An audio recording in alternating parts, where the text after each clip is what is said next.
Doctor. Muy bien.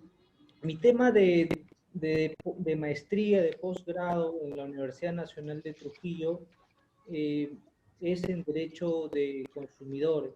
Entonces yo lo invito en su oportunidad a usted para formar parte de esta reunión porque sé que le gusta bastante el derecho de consumo, es una materia muy importante para usted, así que yo le agradezco nuevamente y tengo unas preguntas para ir conversando el día de hoy.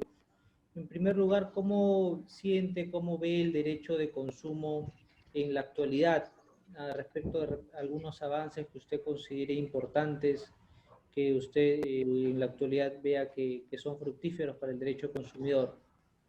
¿Cómo siente la normatividad en la actualidad? Claro, Yair, primero antes de empezar a responder tu inquietud, bueno, quería nuevamente agradecerte por la invitación. Y bueno, respecto a lo que me estás preguntando, en realidad desde la emisión del Código del Consumidor, bueno, eso significa en realidad para todos los abogados que conocemos este tema un gran avance, ¿no? En el país, esta herramienta normativa que da un giro total a los derechos del consumidor en el país, ¿no? Ya tiene algunos años, ¿no? Y respecto al ambiente, bueno, dentro del marco normativo, sí ha habido algunos avances. El tema en cuestión aquí es cómo se aplican, ¿no?, estas normativas contempladas en el Código de Defensa del Consumidor. Y particularmente me refiero al tema de Indecopi, ¿no? En el tema de Indecopi a nivel nacional ha habido ciertos cuestionamientos a la forma de aplicar el Código del Consumidor. Te comento, ¿no? De manera particular, yo además de ser abogado y trabajar en un estudio jurídico que dirijo, soy también presidente de una asociación de defensa del consumidor, de ASDEC, ¿no?, que se encuentra en la ciudad de Chimbote. Bueno, en realidad nuestro margen de relación es a nivel nacional, ¿no? Si bien nuestro objeto social está referido a la defensa y a la difusión, nos hemos caracterizado en estos años más por hacer una difusión, ¿no?, a la población sobre los derechos del consumidor. Y ahí justamente hemos notado la falta, ¿no?, la falta de presencia del gobierno en cuanto a la instrucción, a la difusión de los derechos del consumidor. Y eso generó muchísimos problemas, ¿no? Muchísimos problemas por la falta de información. Un consumidor no informado genera una serie de errores, por así decirlo, entre comillas, cuando va a realizar un acto de consumo y se enfrenta, pues en este caso, a una empresa, a un proveedor de servicios o de productos. Y es donde ahí surgen los problemas, ¿no? Sí, doctor. Justamente el tema de nuestra tesis aborda partes importantes de lo que usted comenta. Una de ellas es que a nuestra consideración no todos los derechos, perdón, no todas las personas como consumidores están de repente en la misma posibilidad de determinar o realizar un filtro a la hora de realizar una compra, una adquisición de un bien, de un servicio, entre otros. Entonces, la tesis parte de allí, ¿no? Que no todos los consumidores tienen la misma capacidad, ¿no? No todos los consumidores podrían considerarse como razonables de repente, sino que existe una parte de los consumidores que a nuestro criterio y que está refrendado por el Código de Protección al Consumidor, son consumidores de alguna manera un poco más débiles de repente en la relación de consumo. Por eso, a su criterio, a su apreciación, ¿quién considera usted a un tipo de consumidor vulnerable? Para su criterio, ¿qué es un consumidor vulnerable? Bueno, tendríamos que remitirnos primero al marco normativo, ¿no? El marco normativo, justamente en el Código de Protección y Defensa del Consumidor, ¿no? Establece, ¿no?, cuáles son las condiciones que tiene que tener un consumidor para ser declarado vulnerable, ¿no? Generalmente está dentro de un marco físico, ¿no? Se refiere, por ejemplo, a personas gestantes, a niños, adultos mayores, ¿no? O incluso personas con discapacidad. y también dentro de un marco económico, ¿no? O geoeconómico, ¿no? Aquellas personas, por ejemplo, que están en lugares alejados, es más exacto a zonas rurales, ¿no? Y de extrema pobreza. Entonces, la norma, creo que me parece en el artículo del título preliminar, del sexto, me parece, del Código de Protección y Defensa del Consumidor, lo establece, ¿no? Entonces, ese es el marco normativo, lo establece de manera taxativa. Así es. Ahora, si consideramos la posibilidad de poder incorporar un nuevo elemento o una nueva persona con ciertas características especiales para que pueda ser considerado como vulnerable, bueno, es un tema de discusión, ¿no? Me parece que el trabajo que estás realizando trata sobre eso, ¿no? Así es, en efecto, el campo de la vulnerabilidad de los consumidores es bastante amplio, ¿no? A nivel internacional aún más. Entonces, de allí que parte nuestra idea de la tesis, de tocar aquellos puntos de repente de las personas que de alguna manera son más débiles en una relación de consumo, por diversas causas que pueden generar esa debilidad, digámoslo, ¿no? Y uno de esos consumidores es el consumidor que en algún punto llega a sobreendeudarse, ¿no? A tener deudas excesivas. Entonces, por eso la siguiente pregunta que yo le planteo a su criterio, ¿usted cree o cómo definiría en todo caso a una persona sobreendeudada o al sobreendeudamiento? A ver, ahí hay que tener claro, creo que dos cosas, ¿no? Primero, separarlo de lo que es el endeudamiento, ¿no? El endeudamiento, ¿qué es, no? Es aquella situación en la que una persona establece tener una obligación que le genera una deuda por un servicio, generalmente de carácter financiero. Nos vamos a restringir a ese ámbito, ¿no? Y el sobreendeudamiento, pues es el exceso en la cadena de pagos que tiene una persona y que generalmente tiene problemas. ¿Por qué? Porque los pagos o la cadena de pagos que tiene que realizar exceden mucho la cantidad de sus ingresos. Y eso va a generar pues todo un problema de carácter financiero, personal, ¿no? Y generalmente se da estos temas de sobreendeudamiento en los servicios financieros. Es todo un problema en el país, bueno, no solamente en el país, sino a nivel mundial, en todos los países, ¿no? En efecto, justamente eh, parte la tesis también de una consideración que todos, en algún momento, todos los consumidores llegan a ser vulnerables, dependiendo del sector, ¿no? En que se encuentren realizando una adquisición de una compra o de un servicio. Pero sí queríamos específicamente abordar el sobreendeudamiento causado por el uso de tarjetas de crédito, ¿no? A nivel mundial se tiene la consideración que una de las características del sobreendeudamiento es que la persona no pueda ahorrar más del 30% de sus ingresos, ¿no? O las deudas exceden de este porcentaje. Por eso, una de las preguntas es, ¿cuáles son para usted o cuál es la característica o las características más importantes de repente del sobreendeudamiento? Claro, a ver, independientemente del porcentaje que tú me comentas, existe un porcentaje, ¿no? En la que la mayoría de personas que tienen sobreendeudamiento tienen esa característica, ¿no? Que tienen un porcentaje mucho mayor que la persona que tiene un endeudamiento normal. Otro, ¿no? Que es casi imposible que una persona con sobreendeudamiento tenga la capacidad de ahorro, ¿no? O sea, todos los ingresos que se generen están destinados a pagar estas deudas. Y otro, ¿no? Generalmente existe una disminución en su actividad económica, ¿no? Es casi como un bluff, ¿no? O sea, en el sentido de que el sobreendeudamiento le va a generar todo un problema de carácter laboral en su actividad económica, ¿no? Y que le va a impedir al mismo tiempo generar ingresos para poder pagar sus deudas. Es toda una cadena de situaciones, este tipo de actividades de sobreendeudamiento financiero. ¿Usted considera, doctor, que justamente este problema que existe en nuestra sociedad y seguramente todas las sociedades a nivel del mundo conviertan a una persona con este problema en un consumidor vulnerable? Mira, este es un tema bastante interesante porque si reparamos en el texto normativo del código que se hacía referencia, las personas vulnerables son vulnerables per se antes del acto de consumo. Cuando hacemos referencia, por ejemplo, a una madre gestante, a un adulto mayor, a un niño, o a una persona que está dentro de una zona geográfica legada, ¿no? Son vulnerables per se.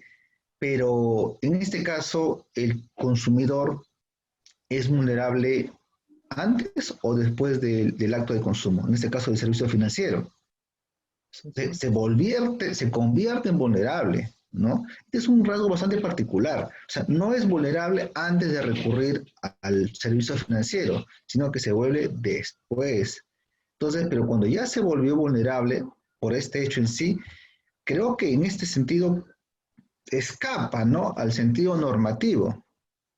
Es un tema de verdad polémico y bastante debatible, ¿no? Ahora, eh, ¿qué pasará con aquellas personas que, contándose sobreendeudadas, no tienen ya la capacidad para poder nuevamente insertarse al sistema financiero, ya con esa condición de vulnerabilidad, ¿no? Claro, sí, es un problema social justamente, considero, ¿no? Entonces, por eso es que nace esta visión de querer abarcar esta problemática social. ¿Considera usted que la normativa vigente que existe regula el sobreendeudamiento de la persona natural o de repente se hace necesaria justamente una implementación o adaptación de la norma? Pero hasta donde tengo conocimiento, no existe una legislación especial para el tema del sobreendeudamiento dirigido a personas naturales, ¿no? Ujú. Generalmente, aquellas personas que están sobreendeudadas y, bueno, y su situación financiera colapsa, pues tienen esta opción del sistema concursal, ¿no? Pero que está dirigido específicamente para personas jurídicas, ¿no? La ley también establece para personas naturales, pero establece esa condición de que tienen que estar insertas dentro de una actividad empresarial. Como sabemos, la mayoría de consumidores, personas naturales, no se encuentran dentro de ese rubro, porque sabemos que la mayoría de los servicios financieros con tarjeta de crédito están referidos a créditos de consumo, ¿no? En efecto, veía al leer las normas, doctrina de otros países, en otros países, ¿no? Como Estados Unidos, Alemania, Chile, Colombia, sí se da esta posibilidad de alguna manera, algunos como normativa concursal, otros desde un plano o normativa especial dirigida para este tipo de consumidor que se llegó a sobreendeudar, ¿no? Entonces, por allí que nace también mi interés, ¿no? Al ver que nuestra norma no regula, no contempla esta posibilidad, ¿no? Y más aún, por ejemplo, en esta época de la pandemia donde muchas personas, ¿no? De repente hicieron compras antes de que se desate y esta pandemia que pues, azota al país, y luego, ¿no? Ya en esta transición muchos seguramente no han tenido la posibilidad de cómo hacer, ¿no? O cómo honrar sus deudas. Entonces, bajo este tipo de situaciones, de repente, ¿considera usted que este problema del sobreendeudamiento de la persona natural, en este caso sin negocio, debería ser regulado? A ver, Yair, esto es también otro tema de discusión, en el sentido de que, eh, a ver, eh, la intervención del Estado eh, en los actos privados, sabe que constitucionalmente tiene ciertos límites, ¿no? La libertad de contratar, ¿no? Y por otro lado también tenemos que el Estado en sí defiende los intereses del consumidor. Pues tenemos dos situaciones de carácter constitucional que aparentemente entran en colisión, ¿no? O defendemos al consumidor o simplemente el Estado especta, ¿no? No realiza ninguna labor reguladora, ¿no? Por en sí, por el tema mismo de la libertad de contratación, ¿no? Y más aún si estamos dentro de un modelo económico de libre mercado. Entonces, esta situación es, como digo, discutible. Si tú me preguntas si se debería regular,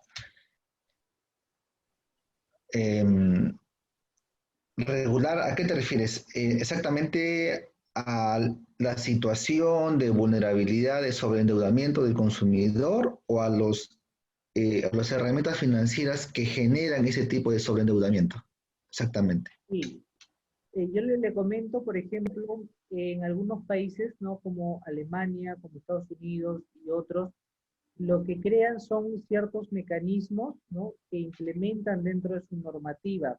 Por decir, este, este consumidor gana X remuneración y por lo tanto tú como entidad financiera que conoces cuánto es su remuneración y sabes que ya tiene una línea de crédito que la viene utilizando con X entidades financieras y que todos los meses está pero pagándolo así al límite con lo mínimo de su sueldo que gana, si tú le das más posibilidad de endeudarse y la toma el consumidor, de alguna manera tú como institución privada que le das ese crédito, te arriesgas, ¿no? Y lo que hace, por ejemplo, en este caso, los estados, es decir, acá existe una responsabilidad compartida, ¿no? Al menos creo que no se entromete, digamos, sino que pone reglas en el juego y dice, ¿no? O sea, si tú ves que como banco le estás dando mucho y lo puede tomar ese crédito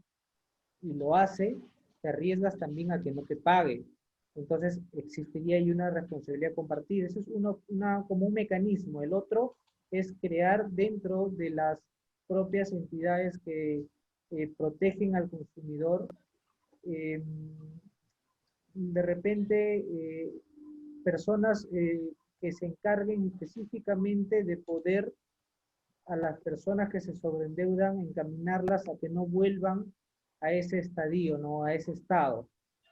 Si bien es cierto, le pueden brindar una información antes de que se lleguen a sobreendeudar, pero en la etapa de post sobreendeudamiento, por así decirlo, ayudarles a que planteen un cronograma de pagos, por ejemplo, a que cumplan con este cronograma de pagos y de alguna manera a evitar que nuevamente se sobreendeuden. Cuando me refiero a la regulación del sobreendeudamiento, me refiero a la regulación o implementación de mecanismos del sobreendeudamiento para que no se sobreendeuden no las personas naturales.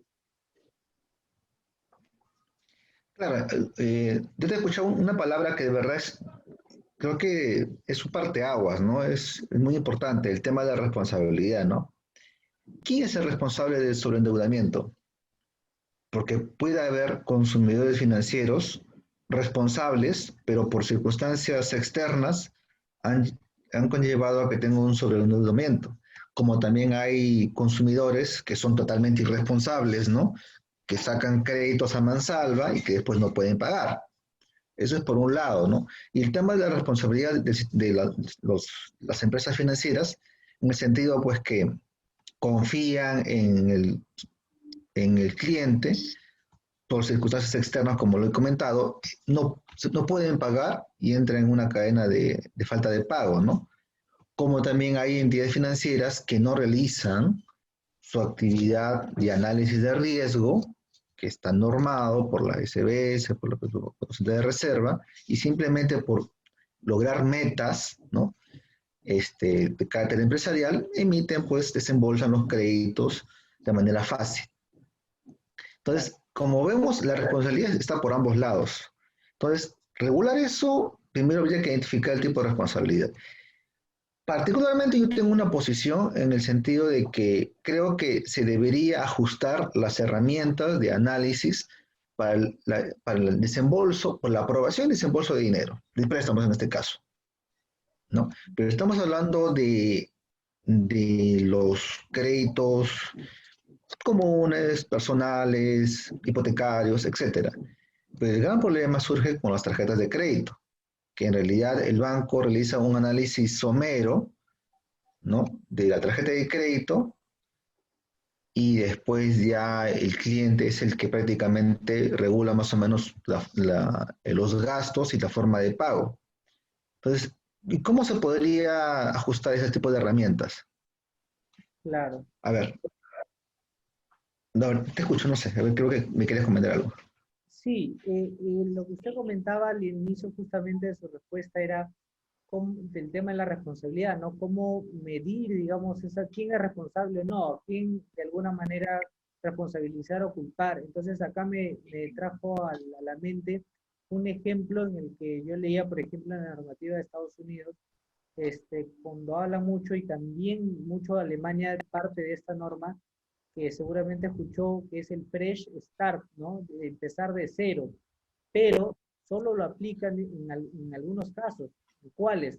En que el sobreendeudamiento no haya sido activo o provocado por parte del, ¿no?, de sobreendeudado, en este caso. Por ejemplo, si una persona X recién tiene su primer trabajo y comienza a comprar a diestra y siniestra, esta persona provoca su propio sobreendeudamiento, pero de repente, si hablamos de una persona que es padre de familia, que tiene su esposa, de repente es padre de 2 hijos, su esposa, y el ejemplo lo ponen así, se lo relato como lo leí, su esposa, madre de 2 hijos, queda embarazada, renuncia a su trabajo ella para cuidar de sus hijos, el padre tiene que pagar un crédito hipotecario, tarjetas de crédito, de repente un crédito vehicular, etcétera, y él lo expulsan, ¿no?, de su trabajo, lo despiden, y él pues queda, digamos, en la calle sin posibilidad de pagar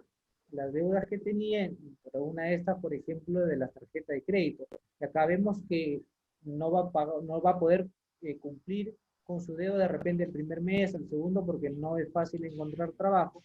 Entonces, el sobreendeudamiento allí no llega de manera motivada, por ejemplo, ¿no? Si no es inmotivada, es pasiva. Y, por ejemplo, de repente en esos casos, la normativa internacional en comentario sí regula y dice, a estas personas no vamos a darle determinado tratamiento porque no fue su voluntad llegar a endeudar o sobreendeudarse en este caso. Y por allí va la idea también. Claro, por ejemplo, a nivel internacional, pues estamos hablando en realidad de situaciones ya cuando el consumidor entró en una situación de sobreendeudamiento, ¿no?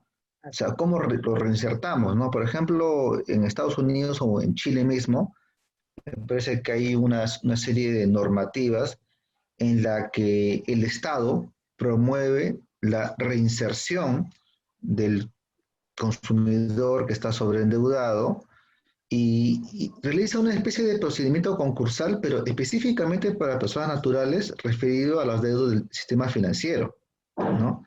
En la que el Estado promueve, ¿no?, un diálogo entre las partes. ¿Para qué? Para que el consumidor, frente al acreedor, tenga una audiencia especial, ¿no?, en la que realicen primero una determinación, una liquidación de su pasivo, ¿no?, de la deuda en sí, y después de una renegociación de cómo lo va a pagar, las cuotas post, ¿no? Y luego de ello, una vez que ya nuevamente se... pero ¿qué le quitas o sea, le quitas las fichas que tiene el consumidor de aparecer en el sistema, ¿no? Y se le da la capacidad para que pueda pagar, ¿no? Pero tiene que pagarlo, obviamente, porque si no ya entra en un estado de ejecución, ya de carácter administrativo. Igual también ocurre, por ejemplo, con el tema de la bancarrota, cuando se declara en bancarrota una persona natural en Estados Unidos, ¿no? Ocurre algo similar. Pero estamos hablando ya de una situación post, ¿no? Post sobreendeudamiento. Pero, ¿qué se haría o qué herramientas se tendría que utilizar para evitar ese sobreendeudamiento? claro. O regulamos a las empresas financieras, o le ponemos ciertos límites al acceso a los consumidores. Creo que es el tema crucial, ¿no? Ahora, tasas de interés, ese es otro tema súper polémico y mucho más candente o caliente, ¿no? Porque los grupos de poder, bueno, ahí es bastante complicado, ¿no? Sé que hay un proyecto, de verdad, con el tema de la pandemia no he estado entrando mucho al Congreso, pero sé que había un proyecto, incluso un dictamen ya aprobado, me parece, creo que el año pasado, en el Congreso para establecer una regulación de topes de las tasas de interés. Pero bueno, no sabremos si en este año lo aprobarán ese proyecto, ese dictamen como proyecto o no.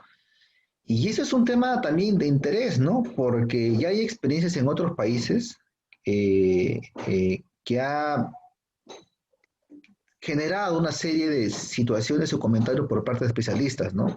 En la que la mayoría pues ha establecido de que a la larga esta serie de situaciones van a generar, uno, que las entidades financieras retraigan su capacidad para poder otorgar préstamos, ¿no?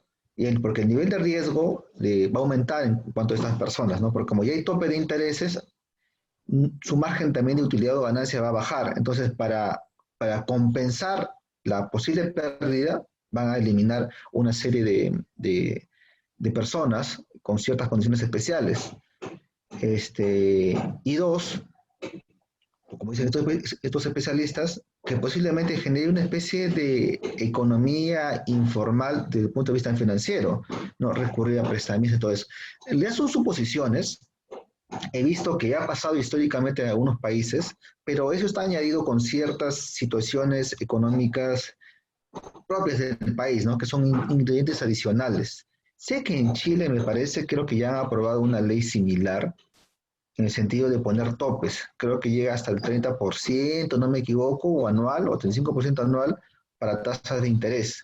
Bueno, sabemos también que la situación político-económica de Chile ha cambiado, ¿no? Porque antes de los disturbios de Chile, eso creo que era impensable, ¿no? Ahora ha cambiado, ¿no? Lo veremos más adelante. No sé qué podría pasar en Perú, ¿no? Pero nos encontramos, como digo, en dos situaciones, ¿no? De posiciones constitucionales, como te comentaba al principio. Claro, el tema de las tarjetas de crédito y las regulaciones que implican sí son bastante importantes porque creo que sabemos que las tarjetas se las brindan a las personas, pero hasta ingresando a un centro comercial, ¿no? Es muy, o son muy pocas los filtros que realizan. Creo que, bueno, a mi consideración es tal vez el medio más sobreendeudador o que permite mayor sobreendeudamiento en los consumidores. ¿Para usted también es así o de repente hay otro producto que lo considere aún más sobreendeudador que las propias tarjetas? No, las propias tarjetas de crédito, sobre todo las tarjetas de crédito revolventes, son las que generan esta tasa de interés, ¿no? Y no solamente hablemos de la tasa de interés compensatoria, sino hablemos de la moratoria, ¿no? Que son incluso en algunos casos más altas que el interés compensatorio en sí. Bueno, el interés compensatorio en realidad es la ganancia de utilidad que tiene la empresa financiera, ¿no? Entonces, sí, definitivamente el tema de las tarjetas de crédito es todo un problema. Ahora, por ejemplo, cualquier ciudadano recibe llamadas, no sé si a usted, o bueno, en este caso a usted le habrá pasado, que lo llaman de entidades financieras a ofrecerle 5 o 10 tarjetas, ¿no? Y hay personas que efectivamente las aceptan, ¿no? Y el tema es, y el tema es cómo uno maneja, o sea, con qué responsabilidad uno maneja. Ese puede ser el dilema, ¿no? ¿Quién es el responsable? ¿La entidad financiera que te da una capacidad de gasto a través de una tarjetita de plástico o el consumidor? ¿Un consumidor responsable podrá hacer eso? O tal vez hay un elemento adicional, la falta de información, porque la mayoría de personas, de consumidores, adquieren las tarjetas, pero no saben exactamente, de verdad, sin exagerarlo, no saben ni siquiera la tasa de interés. Reciben la tarjeta de crédito y gastan a mansalva, ¿no? Entonces, la falta de información. Es la falta de información en contraposición la información adecuada, la educación para usted sería de repente la mejor opción para prevenir que se sobreendeuden las personas? ¿O hay algo más? ¿O cuál sería para usted la mejor forma de prevenir que un consumidor pueda sobreendeudarse? Bueno, la educación financiera que en realidad es nula, casi nula en el país, ¿no? Hay algunas experiencias en otros países que enseñan, por ejemplo, desde el colegio, ¿no? Desde el colegio enseñan, por ejemplo, a tener una educación, ellos no lo llaman educación financiera, sino educación contable, ¿no? Educación personal, de carácter personal, ¿no? Tener claro cuál es el balance de pagos, de ingresos, egresos, ¿no? Básico, ¿no? Y eso genera, pues, ya cuando una persona crezca, un adulto, cierto grado de mesura al momento de realizar los gastos, ¿no? Es un elemento, no sería el único en realidad, no sería el único. Creo que, en mi opinión, debería insertarse algunas herramientas de ajustes al momento del análisis del crédito, ¿no? Por ejemplo, ¿no? Mira, yo te comento algo. Hace muchos años en todo caso, yo he trabajado para varias entidades financieras en el tema de lo que es recuperación de créditos, ¿no? Y sé más o menos cómo funcionan las tarjetas de crédito, la aplicación de los intereses, ¿no? Y en este caso he visto también, incluso en grandes empresas financieras, que existe la flexibilidad al momento del análisis de riesgo. Son muy flexibles en muchos casos, sobre todo, por ejemplo, en el tema de financieras o de cajas municipales, ¿no? Porque cuando hablamos de sistema financiero hablamos de todo, no solamente de los bancos, ¿no? Y ellos generalmente, los llamados sectoristas o analistas, en realidad por un tema de consecución de metas, realizan análisis de manera muy somera, muy superficial. Y cuando vemos, cuando llega, por ejemplo, al área de recuperación, nos damos cuenta que son créditos mal otorgados, con poco respaldo, ¿no? Se les daba créditos a personas que no tenían de repente ni siquiera un respaldo económico como para poder afrontar un préstamo de esa naturaleza, ¿no? Entonces, aquí el tema de riesgos es importante, dotarle o exigir a las entidades financieras que califiquen mejor a las personas. Una persona que tiene una tarjeta o dos tarjetas, será necesario darle una tercera o una cuarta tarjeta. Claro, y de repente ahí revisar los montos ya, o la línea de crédito, mejor dicho, ¿no? Otorgado, porque muchas líneas de crédito superan 4, 5, 6 veces el monto de la remuneración de la persona natural sin negocio, en este caso que estamos conversando. Entonces, si la persona por algún motivo de repente lo utiliza, estaría utilizando 6 veces o 5 veces, en el ejemplo, la remuneración que él puede obtener mensualmente, ¿no? Y allí cómo poder pagarla, ¿no? Entonces, sí, pues hay un tema ahí de bastante análisis, bastante debate. Entonces, en el caso en concreto que usted, por ejemplo, ponía el ejemplo de Chile, ¿cree que esa sería una buena opción o a aplicar en nuestra normativa? ¿O de repente hay una opción diferente o mejor que considere para ya solucionar el problema una vez que la persona ha ingresado en este estado de sobreendeudamiento? Exactamente, ¿a qué te refieres? ¿Al tema de la regulación de las tasas de interés o el tema de resolver el tema del sobreendeudamiento en un sistema administrativo? Exacto, a eso último, justamente. Por ejemplo, cuando usted nos comentaba acerca del hecho de que pueden llevar a una audiencia, ¿no? Citarse las partes para poder conversarlo, o de repente crear algún canal de orientación especializado, un programa para poder, digamos, sacar a esta persona del estado de sobreendeudamiento. Claro, por ejemplo, lo que comentamos hace algunos minutos, ¿no? El procedimiento concursal en el país no contempla a las personas naturales que sean deudoras de servicios financieros. Sí establece para personas naturales, pero de carácter empresarial, ¿no? Que realicen una actividad empresarial. Eh, la experiencia de Chile es interesante, y creo que podría incorporarse en nuestra legislación, ¿no? Establecer una especie de procedimiento concursal solamente para personas naturales referidos a temas de servicio financiero, por temas de sobreendeudamiento, ¿no? El tema de establecer audiencias de determinación de deudas y de renegociación impulsadas o promovidas a través de un tercero, como un funcionario a través que representa al Estado, pero que no intervenga, sino que facilite el diálogo. Eso es interesante, ¿no? Liberar a estas personas, porque, ojo, no tenemos las estadísticas claras en cuanto a las personas que están sobre endeudamiento, ¿cuántas de ellas han sido por responsabilidad propia? ¿Cuántas han sido por temas externos? Pérdida del trabajo, accidentes, fallecimiento de un familiar, etcétera, ¿no? Entonces también tenemos que ver cuáles son las clases de personas o personas que deben o que están en esta situación de sobreendeudamiento, ¿no? ¿Será para todos o será de manera general? Ese es también un tema, porque si bien es cierto la posición que yo tengo, que es pro consumidor, no podemos dejar de lado que el tema del sobreendeudamiento por falta de pago genera también un índice de morosidad de las empresas, y eso también eleva el costo de los créditos, ¿no? Entonces, es todo un tema de análisis y respecto como a lo que al final me comentabas, yo creo que sí sería una buena idea incorporar el tema de la solución del sobreendeudamiento aquí en Perú con una fórmula parecida a los Estados Unidos o a lo de Chile, ¿no? Sí, y justamente hablando en el plano internacional, así una pregunta como que formulamos nosotros para la tesis era, ¿cuál es, en todo caso, el país que tiene una normatividad que considere más adecuada o que proteja mejor al consumidor financiero en este caso? Para usted puede ser Chile, puede ser Estados Unidos o alguna otra. Mira, Chile acaba de entrar de manera tímida al tema de protección del tema de sobreendeudamiento, ¿no?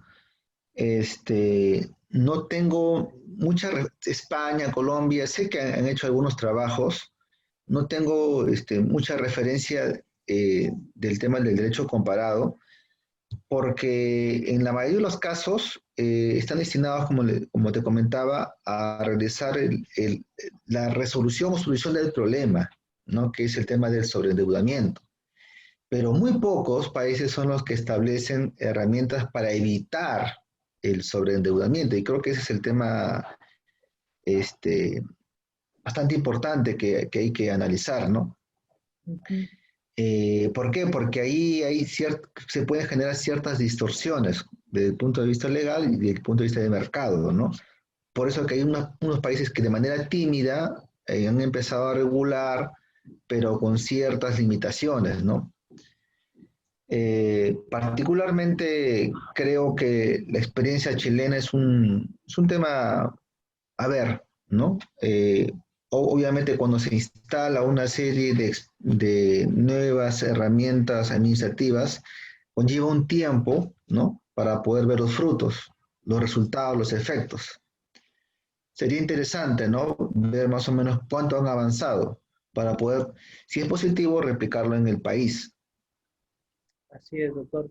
Y ya que hablábamos de la falta de regulación del sobreendeudamiento de la persona natural específicamente, a su criterio, ¿considera que esta falta de regulación, comentario, eh, implica que no se cumpla con lo establecido en el artículo 65 de la Constitución, que establece que el Estado deberá defender el interés de los consumidores?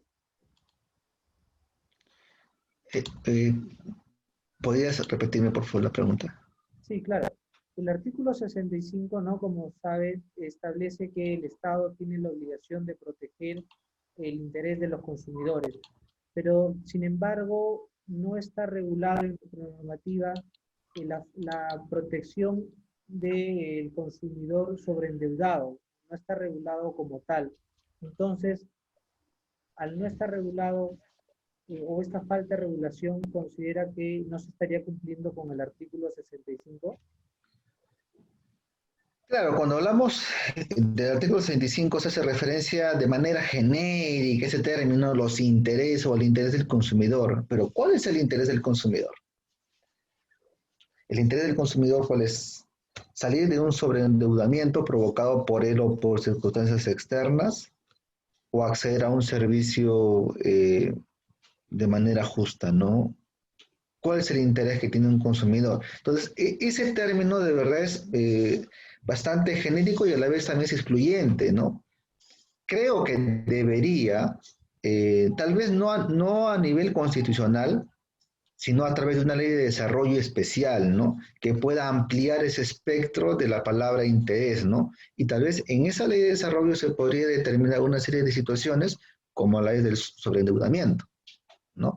Pero Exacto. eso va a generar también una serie de leyes especiales para poder ejecutar esos lineamientos. Y, Si tú me pides que te responda, yo diría que no lo establece de manera taxativa, ¿no? ok, doctor. Usted, más que uno sabe, todos los percances o todas las cosas, digamos, que sufre un consumidor que de repente está sobreendeudado, ha sido reportado ante las centrales de riesgo, de repente un tema personal, de repente un tema psicológico, de repente incluso si está reportado ante las centrales de riesgo, ya no se le permite, hay colegios que no le permiten la inscripción de su hijo. He escuchado muchas noticias en que un postulante a cierto centro de trabajo no se le escogió porque figuraba como una persona deudora y esto marca de alguna manera su irresponsabilidad de repente, etcétera. Entonces vemos que hay ciertas formas que afectan o se ve inmerso el consumidor sobreendeudado. Pero a su consideración, ¿de qué manera considera que afecta la falta de regulación del sobreendeudamiento al consumidor financiero? De repente, un plano psicológico, social o de alguna otra manera. Bueno, esto a la larga se ha convertido en un problema social. Y cuando hablamos de problema social significa exactamente que tiene varios componentes, ¿no? Pues, obviamente, en primer lugar, lo tiene el elemento componente, el tema económico, ¿no? Y la falta de capacidad de pago, que no solamente se refiere al no poder pagar su deuda, su préstamo, su crédito a la entidad financiera, sino a cubrir sus necesidades básicas, a establecer ciertas acciones que le permitan entrar a una serie de actividades económicas para lograr su bienestar. La falta de acceso a los servicios, como me comentabas, por ejemplo, el tema del servicio educativo, ni qué hablar del sistema de salud, ¿no? Privado en algunos casos. Entonces, es un problema social. Aunado a ello, obviamente, al tema de el estrés que le genera a una persona esta situación. Y ya sabemos lo que el estrés desemboca, ¿no? Unas situaciones emocionales, psicológicas, físicas, ¿no? Porque muchas personas somatizan el tema del estrés. El tema es claro, esto constituye en realidad un problema social, ¿no?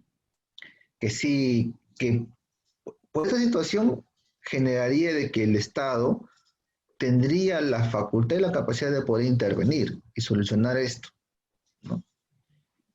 Y debería hacerlo así. Claro. Doctor, esas son todas las preguntas que yo tenía preparado para usted para el día de hoy. Yo realmente le agradezco bastante su participación. Creo que lo que nos ha comentado el día de hoy para mí ha sido bastante enriquecedor. Definitivamente vamos a ponerlo allí en nuestra tesis para poder sustentarla. Y si usted tiene algunas palabras finales para poder cerrar la conversación del día de hoy, yo le escucho atentamente. Claro, mi estimado. Primero agradecerte por la entrevista. Espero que haya servido algunos intercambios de información y conocimiento. Dos, que el tema del derecho del consumidor te felicito en realidad porque es un tema bastante amplio, casi inexplorado todavía en el país. Sé que todavía tiene algunos años el código de, de defensa del consumidor, pero en realidad hay muchísimo por hacer. Y el tema del servicio financiero, más aún, es el que uno de los que está en el ranking de que genera problemas o reclamos o denuncias ante el Indecopi, ¿no? Hay mucho por establecer, ¿no? Hay mucho por establecer. Y de verdad te felicito por el tema que has escogido y bueno, estamos al servicio en cualquier oportunidad. Doctor, le agradezco nuevamente, gracias por su apoyo, por su paciencia, por su tiempo y por su conocimiento. Hasta otra oportunidad será. Le agradezco mucho, de verdad. Gracias. Hasta luego. Gracias, hasta luego. Bye.